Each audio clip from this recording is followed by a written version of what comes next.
Back to Howard.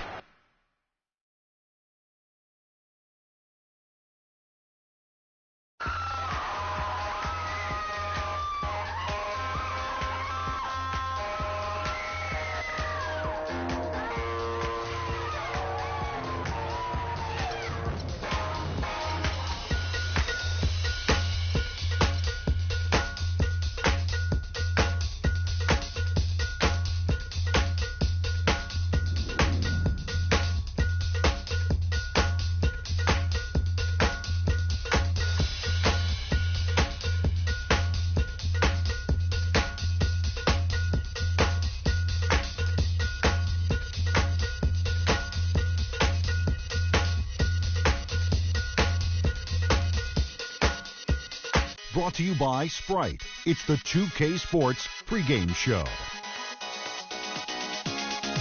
Hey everybody, welcome to 2K Sports. Well, a few games under our belts now. We get a feel for how this season is going. Along with Shaquille O'Neal, I'm Ernie Johnson.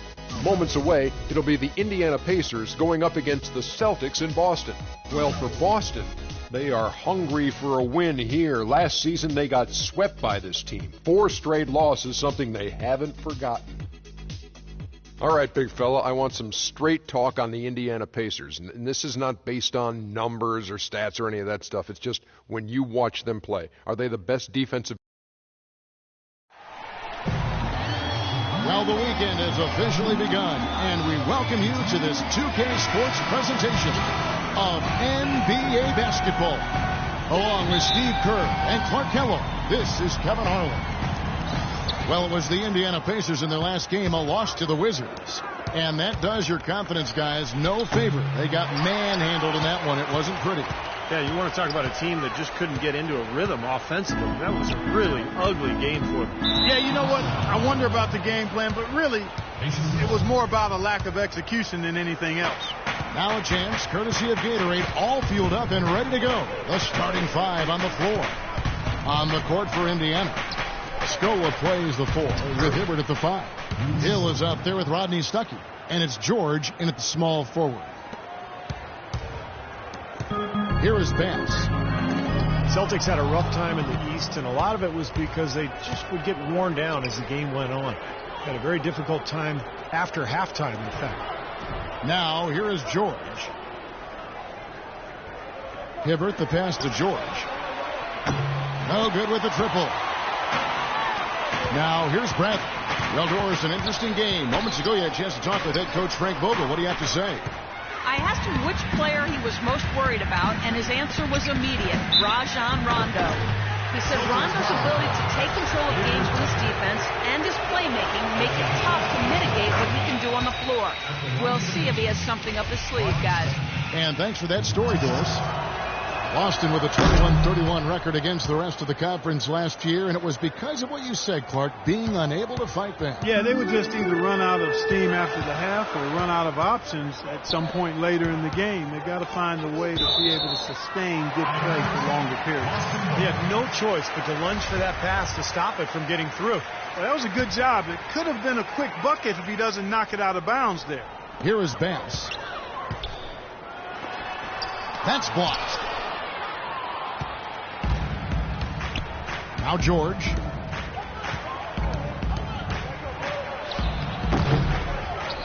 Scola kicks to Hibbert. There's the dish to George. Looks for Hibbert. Gets it to him. That's good. Hibbert's got his first points in this one. Yeah, he didn't have to slow down at all, guys. Just perfectly timed pass there. Pass to Bass. And stolen by Scola.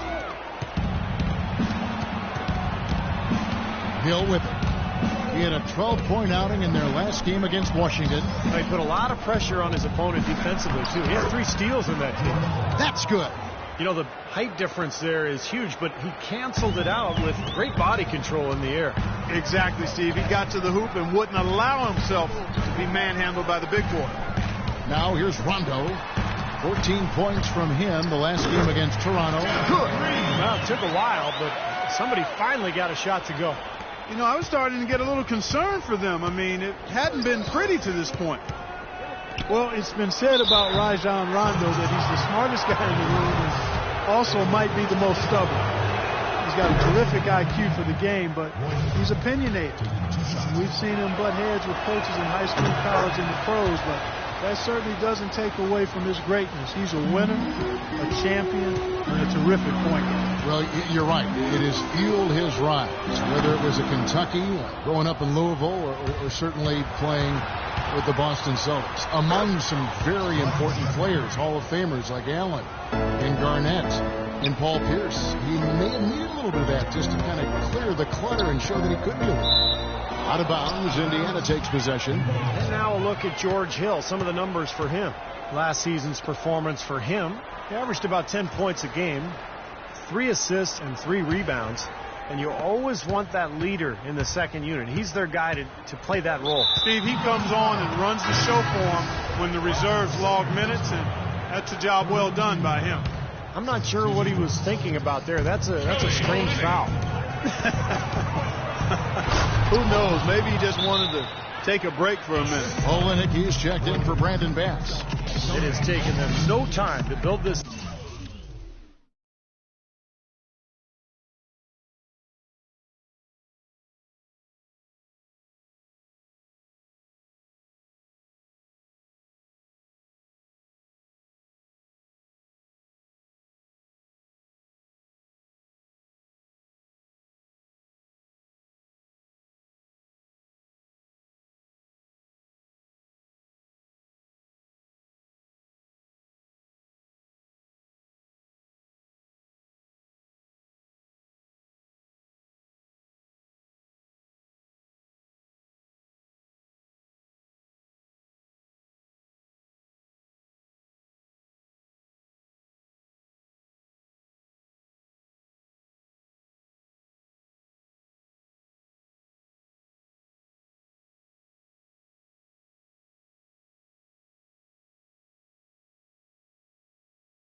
Lead up on the strength of a great first quarter offensively.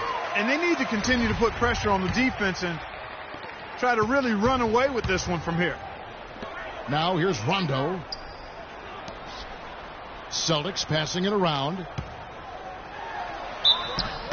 And fouled hard that time. He'll get to the line and shoot two. Roy Hibbert picks one up. Well, the Celtics moved up 3 spots in last year's draft to select Kelly Olynyk at 13. He had a terrific summer league, only to be slowed down by a high ankle sprain and other injuries early in the season. But after the All-Star break, he really came on.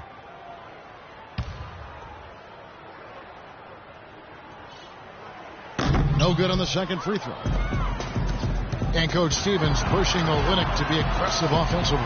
Well, that's his strength, scoring the basketball. You know, he was a point guard until he had a big-time growth spurt in high school, so he's highly skilled. And I think he and Jared Sullinger combined as a duo, the skill level they have and IQ, those two young big guys could be a problem for the rest of the league going forward. Hill dishes to Hibbert.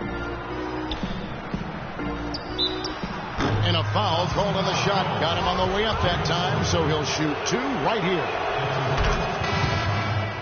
Roy Hibbert, one of the premier defensive big men in the game, among the league's top shot blockers, and he anchored the #1 defense in the NBA. Looking at who's out there now for the Celtics. Wallace is checked in for Jared Sullinger. Turner comes in for Green, and Smart subbed in for Avery Bradley. Then for the Pacers, West is checked in for Scola. And it's Watson in for George Hill. And Hibbert has really become the league's foremost practitioner of the rule of verticality, the straight-up denial at the rim or in the paint. Being able to contest shots effectively without fouling. And because he's so big, that huge frame allows him to absorb contact and disrupt shots around the basket without even touching the ball sometimes.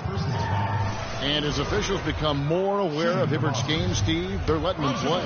Well, and he still reminds the officials before every game. He says, hey, I'm going straight up tonight. Coach Vogel echoing that. He says he's the best in the league at the verticality rule, and let's honor that. Some changes for Indiana. Mahimi comes in for Roy Hibbert, and Chris Copeland subbed in for Rodney Stuckey. George passes to West. West draws the double. Watson kicks to Copeland. Cracks in the tray. Copeland's got his first 3 points of the game. And that's another assist for a team that is putting on the clinic on how to share the ball. I just love the mentality they've had. If a shot isn't there, they're not forcing anything. They're moving it side to side and working to get a good shot. And the Celtics making a change here. Thornton's checked in. You know, these are the guys you need to be aware of if you don't want your pocket picked. Here are last season's steals leaders. Fifth best, Paul George. You know, there's no luck involved in being amongst the league leaders in steals. You've got to combine the toughness with the ability to move your feet and the tenacity in going after the ball. And guys, let's get your take on the scoring breakdown so far for the Pacers. Tell you what, guys, they're showing us a lot of energy early on and racking up those fast break points. Yeah, and I've noticed also that their quick hands have led to a lot of forced turnovers. They're getting some points in transition as a result. Well, analytics are here to stay, and Marcus Smart is one of the higher-rated prospects when you look at the analytics. He's got a high rate of steals and rebounds, which is always something that typically translates well to the pro game. Both of those things reflect his competitive spirit. It's obvious this young man goes at it full throttle when he's on the court. West with the steal.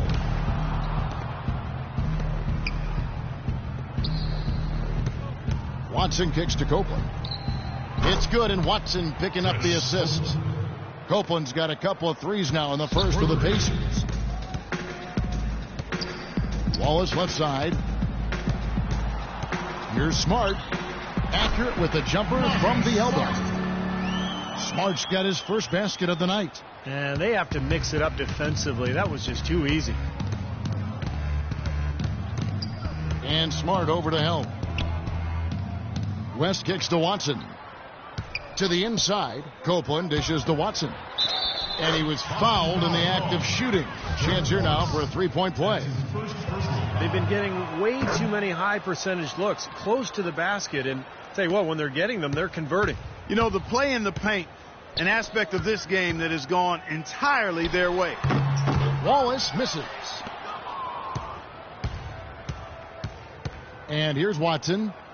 George with no one around. And the Pacers tack on two more. They've built a big lead here early. Both defensively and offensively. They've been terrific right from the tip.